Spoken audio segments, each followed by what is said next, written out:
Welcome to day 4 of 25 of Unleashing Your Inner Psychic using the 25 lessons in my book, Madame Medium.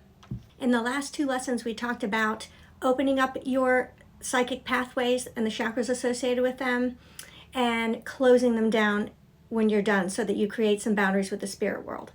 Today, we're going to talk about regulating the flow. So each of these energy centers can be like super wide open and you just feel like you're being bombarded with energy, or they can be like really, closed and you feel like you're not getting much of anything. And a lot of that usually has to do with fear or hesitation, because once you're fully open, it'll come. It'll really and truly come. Sometimes, depending on the person I'm communicating with, the flow is just like, it's like a current. It's just too much because my vibration is pretty high. I'm spazzy and I'll get a lot really fast. So sometimes before, like I was saying before reading, I will want to slow it down just a little bit because that probably means the person on the other side matches my energy, and together it can be a bit overwhelming. So that's where this comes in.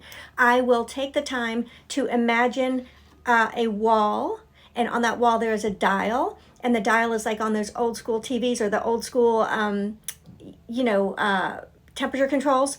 And so if I want it to crank it up a little bit, I'm going to turn it a little to the right. And if I want to shut things down, slow it down because it's too much, I turn it back a little to the left.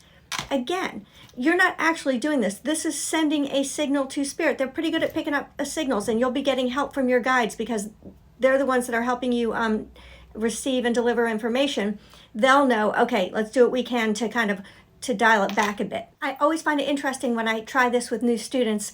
I tell them to close their eyes and visualize a wall and visualize this and that. I always like to hear what kind of a wall they visualized. It's usually one of 2. So drop a comment letting me know what your wall looked like when you did this visualization.